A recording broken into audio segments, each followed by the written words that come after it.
પરાંબા ભગવતીની કૃપાથી શાહ પરિવારના આંગણે આજે શતચંડી યાગ અનુષ્ઠાનનો એક આ રૂડો અવસર આવ્યો છે અને ત્યારે પરાંબા ભગવતીની કૃપા હોય ને ત્યારે આ જગતમાં જય અને વિજય છે તે મળતા હોય. વાલ્મીકી રામાયણમાં એક સુંદર પ્રસંગ છે કે એક બાજુ રાવણ હતો અને જેની પાસે સુંદર મજાનું રથ અને બખ્તર હતું અને એક બાજુ શ્રી રામ હતા, રથ પણ નહીં બખ્તર પણ નહીં.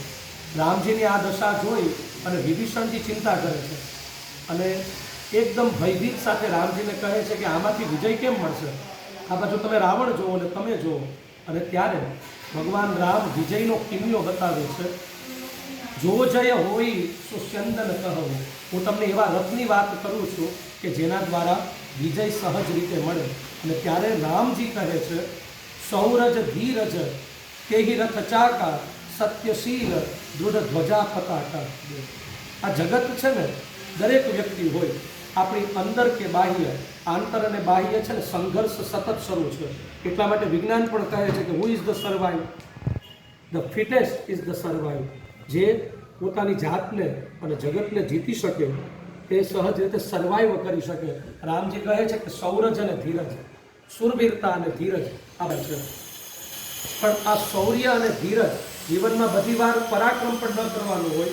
ત્યારે એવી પરિસ્થિતિ આવે ત્યારે આઈ કેન વેઇટ, ત્યારે ધીરજ પણ રાખવાની હોય. અને યોગ્ય પરિસ્થિતિ આવે ત્યારે પરાક્રમ, પોતાની શૂરવીરતા પણ બતાવવાની હોય. તો પરાક્રમ અને ધીરજ આ બંનેનો પ્રેરણા સ્ત્રોત, આનો જે ડાયનેમો છે ને એ ભગવતી દુર્ગા છે. આ ભગવતીની કૃપા થાય ને ત્યારે એ રણ સંગ્રામમાં, ગૃહ સંગ્રામમાં સાધક છે પોતાની જાત અને જગતને જીતી શકે. પરાંબા ભગવતીની જ પ્રાર્થના કરીએ કે જેવી રીતે રામ ભગવાન પાસે વિજય રથ હતો, સૌરજ ધીરજ તેહી રથ ચાકા સત્યશીલ દૃઢ ધ્વજા પતાકા.